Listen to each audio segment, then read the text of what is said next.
कल रात को केंद्र सरकार एक अध्यादेश लेकर आई। क्या कहता है ये अध्यादेश? ये अध्यादेश पूरी तरह से गैर कानूनी, गैर संवैधानिक और जनतंत्र के खिलाफ है। एक काला अध्यादेश, एक तुगलकी अध्यादेश। ये अध्यादेश दिल्ली के 2 करोड़ लोगों को बीजेपी ने एक तरह से तमाचा मारा है। तो आपातकाल की स्थिति है। कह रहे 2 अफसर मुख्यमंत्री के ऊपर है। दिल्ली का गैर चुना हुआ एलजी 2 करोड़ जनता के द्वारा चुनी हुई सरकार के ऊपर है। प्रश्न ये उठता है कि ये कोर्ट के बंद होने का इंतजार क्यों कर रहे हैं? ऐसी तानाशाही, ऐसी बददिमागी। तो सीधे सीधे केंद्र सरकार सुप्रीम कोर्ट को चुनौती दे रही है कि तुम जो मर्जी ऑर्डर कर लो, तुम्हारे सारे ऑर्डर हम 2 मिनट के अंदर ऑर्डिनेंस लाके, बिल लाके सब खत्म कर देंगे। अब भारत के संविधान से बाहर जाके कोई अध्यादेश कैसे ला सकते हैं? This is a direct contempt of supreme court. कल केंद्र सरकार ने जैसे ही सुप्रीम कोर्ट बंद हुआ छुट्टियों के लिए, वैसे ही उसके कुछ घंटों के बाद ऑर्डिनेंस लाके सुप्रीम कोर्ट के जजमेंट को पलट दिया। हम सब जानते हैं 1 हफ्ते पहले सुप्रीम कोर्ट ने जजमेंट दिया था कि दिल्ली के अंदर अधिकारियों के ऊपर कंट्रोल, सरकारी अधिकारियों, सरकारी कर्मचारियों के ऊपर कंट्रोल दिल्ली की चुनी हुई सरकार का होगा। सुप्रीम कोर्ट ने यहाँ तक बोला था कि अगर किसी अफसर को ये पता है कि उसका मंत्री उसको उसका कुछ नहीं बिगाड़ सकता, तो वो अफसर मंत्री की क्यों सुनेगा? ये वो कोर्ट के ऑर्डर में लिखा है। तो इसीलिए कोई भी जिम्मेदार सरकार चलाने के लिए ये ज़रूरी है कि अफसरशाही और कर्मचारी जो हैं वो सीधे सीधे चुनी हुई सरकार के अंडर में आएँ।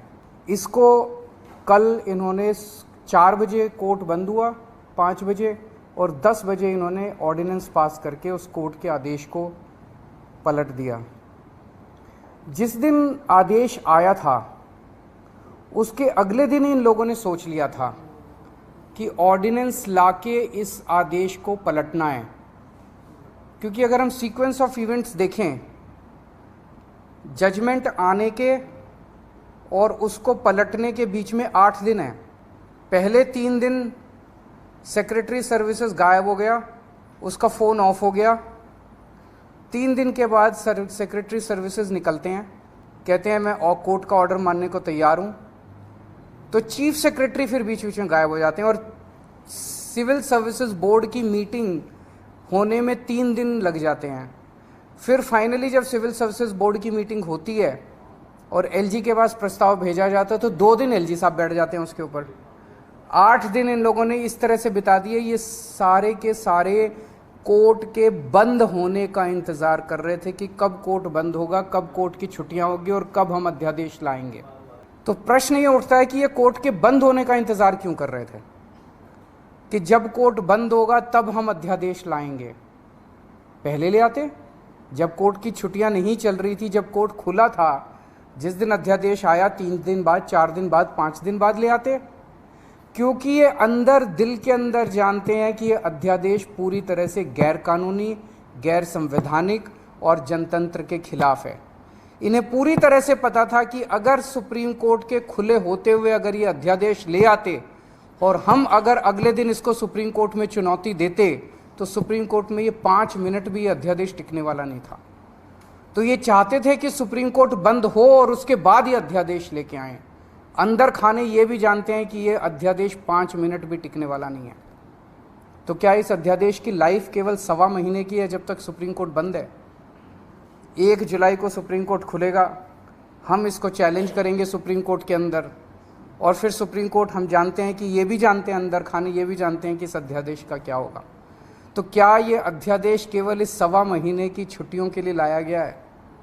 आज मैंने आप ही लोगों के चैनलों पे देखा कि ये कह रहे हैं कि हम इन्होंने रिव्यू पिटीशन फाइल कर दी है, किसी ने कॉपी भी भेजी है, शायद कर दी है या करने वाले हैं, कर दी है। रिव्यू पिटीशन का क्या मतलब रह गया? जब ऑर्डिनेंस लाके इन्होंने पूरे के पूरे जजमेंट को ख़त्म कर दिया तो जो जजमेंट ही नहीं बचा उसका रिव्यू का कैसा? तो रिव्यू पिटीशन तो तभी मेंटेनेबल होगी जब अध्यादेश को वापस लिया जाएगा रिव्यू पिटीशन की हियरिंग के पहले। तो ये क्या ये इंडिकेशन है कि जैसे ही सुप्रीम कोर्ट खुलेगा इस अध्यादेश को वापस ले लिया जाएगा? नहीं तो रिव्यू पिटीशन का मतलब ही नहीं है। जज तो यही कहेंगे कि भाई तुमने तो सारा हमारा जजमेंट खत्म कर दिया, तो रिव्यू पिटीशन किस बात की है? रिव्यू पिटीशन तो कुछ है ही नहीं। तो ऐसा लगता है कि ये केवल एक भद्दा मजाक किया गया है जनतंत्र के खिलाफ, देश के लोगों के साथ, दिल्ली के 2 करोड़ लोगों के साथ। एक तरह से सुप्रीम कोर्ट ने जजमेंट दिया, क्लियर जजमेंट दिया कि दिल्ली की चुनी हुई सरकार को पूरा अधिकार है दिल्ली चलाने का, 3 सब्जेक्ट्स छोड़ के, police, law and order and land, बाकी सारे सब्जेक्ट्स हमारे पास हैं। उस जजमेंट को 1 हफ्ते के अंदर ये अध्यादेश लाके अगर ये टर्न डाउन कर देते हैं तो ये आम आदमी पार्टी तो बहुत छोटी सी पार्टी है, हम तो बहुत छोटे लोग हैं। ये तो सीधे सीधे केंद्र सरकार सुप्रीम कोर्ट को चुनौती दे रही है, सुप्रीम कोर्ट को चैलेंज कर रही है कि तुम जो मर्जी ऑर्डर कर लो, तुम्हारे सारे ऑर्डर हम 2 मिनट के अंदर ऑर्डिनेंस लाके, बिल लाके सब खत्म कर देंगे। ये अध्यादेश दिल्ली के 2 करोड़ लोगों को बीजेपी ने एक तरह से तमाचा मारा है। बीजेपी का कहना है तुम जिस भी सरकार को चुनोगे, चुन के देख लो, हम काम नहीं करने देंगे, हम काम रोकेंगे, हम तुम्हारी सरकार को काम नहीं करने देंगे। ये तो दिल्ली के लोगों को का अधिकार है अपनी सरकार चुनने का। भाई संविधान देता है अधिकार कि आप जिस मर्जी को वोट देके चुनो। वो कह रहे हैं कि जिसको भी चुनोगे हम तुमको काम नहीं करने देंगे। आम आदमी पार्टी छोटी पार्टी है, हम बहुत छोटे लोग हैं। देश बड़ा है, देश इंपॉर्टेंट है, कल हम नहीं होंगे कोई और होगा, लेकिन देश रहेगा।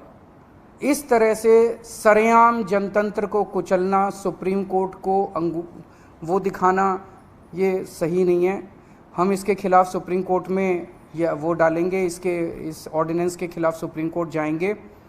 और जब से ये ऑर्डिनेंस आया, केवल दिल्ली नहीं देश भर से मेरे पास फ़ोन आ रहे हैं, यहाँ तक कि बीजेपी के कट्टर समर्थक भी कह रहे हैं कि ये तो मोदी जी ने ठीक नहीं किया, ये तो प्रधानमंत्री जी ने ठीक नहीं किया। भाई 2015 में तुम नोटिफिकेशन लेके आए, उसी टाइम ले आते ऑर्डिनेंस, कोई कुछ नहीं कहता। 8 साल के संघर्ष के बाद दिल्ली के लोगों ने संघर्ष किया, आम आदमी पार्टी की सरकार ने संघर्ष किया। संघर्ष करने के बाद सुप्रीम कोर्ट ने जब इतना साफ साफ फैसला दे दिया, उस फैसले को तुम पलट देते हो और तुम कहते हो हम सुप्रीम कोर्ट को नहीं मानते। इसके तो ये तो पूरा देश देख रहा है और पूरा देश कह रहा है ये तो बहुत गलत काम किया इन लोगों ने। कल रात को देर रात में केंद्र सरकार एक अध्यादेश लेकर आई, एक ऑर्डिनेंस लेकर आई। केंद्र सरकार लोकतंत्र की हत्या करने के लिए, संविधान की हत्या करने के लिए ये अध्यादेश लेकर आई है। क्या कहता है ये अध्यादेश? ये अध्यादेश कहता है कि जो ताकत दिल्ली की चुनी हुई सरकार को सुप्रीम कोर्ट की कॉन्स्टिट्यूशन बेंच ने, उच्चतम न्यायालय के संवैधानिक पीठ ने दिल्ली की चुनी हुई सरकार को दी, ये उस ताकत को गैर संवैधानिक तरीके से छीनने का प्रयास है। 8 साल की लंबी लड़ाई चलती है। माननीय सर्वोच्च न्यायालय की संविधान पीठ का फैसला आता है। 5 जजों का सर्वोच्च न्यायालय के 5 न्यायाधीशों का फैसला आता है और वो फैसला सर्वसम्मति से आता है। क्या कहा जाता है उस फैसले में? कि दिल्ली की चुनी हुई सरकार के पास अधिकारियों की ट्रांसफर और पोस्टिंग की जिम्मेदारी होगी, इसलिए कि दिल्ली के 2 करोड़ जनता के प्रति एक चुनी हुई सरकार की जवाबदेही है।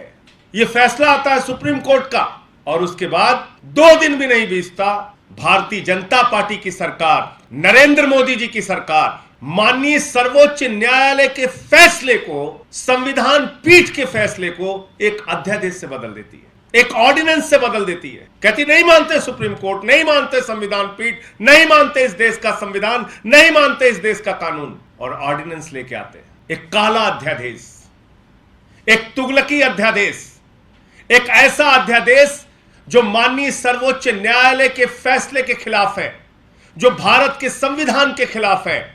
और ये सवाल सिर्फ अरविंद केजरीवाल जी का नहीं है, ये सवाल सिर्फ आम आदमी पार्टी का नहीं है, ये सवाल है भारत के महान लोकतंत्र का, ये सवाल है दुनिया के सबसे बड़े लोकतंत्र का, ये सवाल है बाबा साहब डॉक्टर भीमराव अंबेडकर के द्वारा लिखे गए संविधान का कि वो संविधान बचेगा या नहीं बचेगा। ये सवाल है देश की सर्वोच्च न्यायालय का कि उस न्यायालय की प्रतिष्ठा, उसके अधिकार और उसके आदेश बचेंगे या नहीं बचेंगे। ये तो आपातकाल की स्थिति है जब न्यायालय का फैसला आप पलट दे रहे हैं। ये तो आपातकाल की स्थिति है कि जो आप चाह रहे हैं कर रहे हैं। ऐसी तानाशाही, ऐसी बददिमागी।